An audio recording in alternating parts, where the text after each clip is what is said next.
in a room and speak to one person for 2 hours and I take $2,000. But what am I saying to that person? Who is that person? Why do they need this thing I'm saying? And why would they pay me? But was I able to collect this thing 10 years ago? No. The reason they might be able to pay me now is the summation of all my experiences so far and the courage that I have to ask now. Courage maybe goes a long way. If I had the courage to ask 10 years ago, I might have received it too. Who knows? So courage is a major factor. But you see, courage also comes from that thing you said, vision. What do you see? So your 5 W's, what are you willing to ask for? And what will you say to support what you ask for? So yes, there's a lot of money. Can you say what you know can also give you more courage? What you know is what gives you courage, full stop. Okay. Your courage is directly proportionate to what you know. Courage is a function of knowledge. If you don't have knowledge, you don't get power. All right, bringing me back to my favorite statement. Knowledge is power. That's it. If you don't have knowledge, you don't have power. And knowledge courage comes from what you know. In other words, keep learning, keep knowing, keep earning. And I would always say it is what you know that people will call you for. And what you know that you've also shown them that you know. Because you could know something and nobody knows that you know it, right? Yes. All right. Thank you so much, Joyce. Princess, I don't know if you have questions. You could go ahead. Yeah.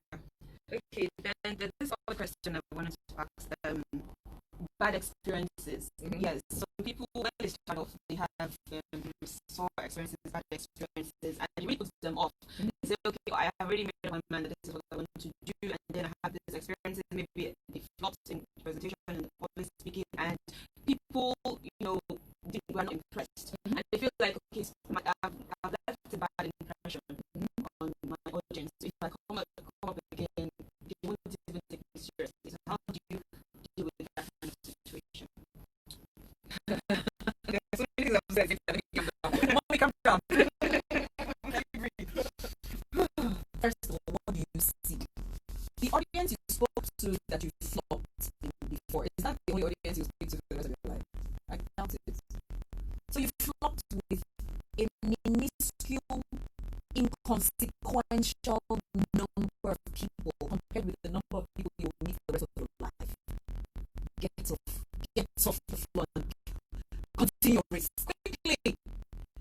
It's not in the falling. Everybody must fall. It's in the rising after the falling and continue the race. We are all in a race. So you don't guarantee you are where you are. Exactly. So I can't say that I will fall down during my race just because I fell. We have so many examples in the world of people who were really running at individual races and failed and got up, continued running and won because they got up, not because they fell. We don't win by falling, we win by rising after the fall. And we all will fall at one time or the other. What you know, remember, it gives you courage. When you know that you will fall, you also know that if you get up after falling, you have greater chances of winning. So get up. And flop. How did I put it that made me flop? Why did I flop? Where did I flop? When did I flop? Who did I flop before?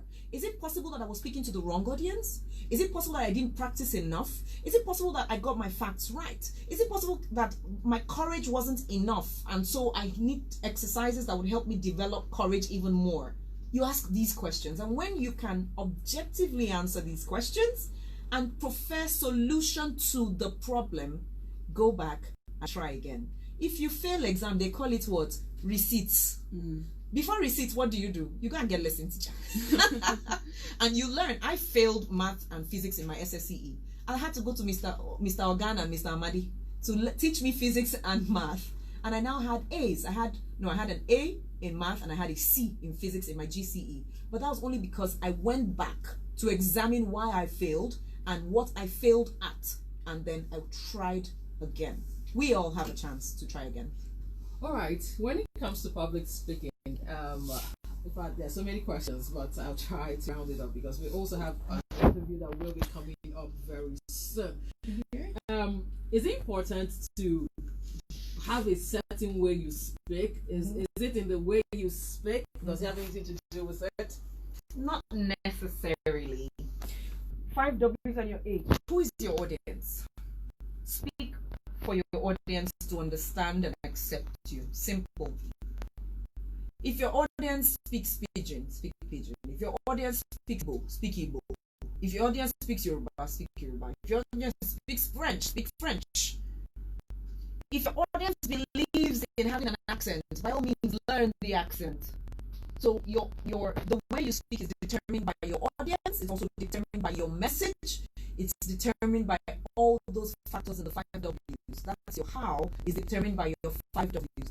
So I don't believe in accents or speaking certain ways. I will always ask you the question: who are you speaking to and what do you say? So I will also speak in certain places and I only speak and start beginning to it because now waiting there and sabi. And I will get to a few places and my Queen's English will come on.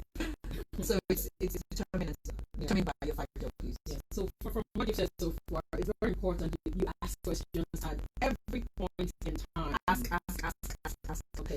Yes. Keep asking questions, keep learning, and keep applying. The application is very, very important. So in your case of we were talking one time and I heard about it in coach and I was surprised. I'm like, you still deal with a coach at you still deal with a coach at this time.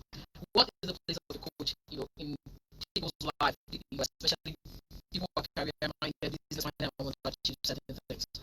I would like a coach to your parents. What parents do for children? They guide, they instruct, encourage, they reinforce. And physical coaches, for example, in sports, that we know what the coaches do, they determine, they encourage, they highlight to you some of your strengths that you might be oblivious of, and then they help you reinforce your strengths and push you. So a coach makes you better. I don't think, because I still don't know any human being who has been exceptionally successful in life who had no coach at any point in time. I use the word coach differently from mentor because they're two different things. The mentor may not coach you, okay? And your coach may not mentor you. Your coach pushes you. Your coach makes sure you put your shoes and get on the field. Your coach doesn't come to your house. You need the coach on the field. Your mentor can come to your house.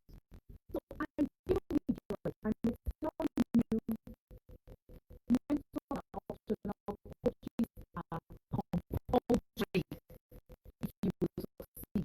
How was it involved with the department of coach? What have been possible? Because coaches will show you your blind spot. Your mentor may not. Oh yes, that's it. Coaches are compulsory. All right. And you see, there are no people who do some of the international coach, music coach, dance coach, voice coach, interaction coach, Business coach. Thank you. Relationship coach. That's it. All right, this is where we'll have to end on Business Matters today. It's been a short time, but it's been an explosive short time. Thank you. And if you're smart enough, there's a whole lot you can do with the few nuggets that Joyce has dropped here with us on Business Matters on Solid 100.9 FM. Thank you, Joyce. Thank you so much. We'll be glad to have you again next time you're in town. Joyce Daniels. Okay. How do people reach me later if they're interested? Okay, well, we're streaming on Facebook. Oh, yeah. Yes, and then we have our Solid FM Business Matters platform. Anyone who wants to connect after now can always find a way to reach me. I will definitely forward the information. Okay. Princess, thank you for joining us. Thank you, Princess. Okay, what will be your final words, Princess?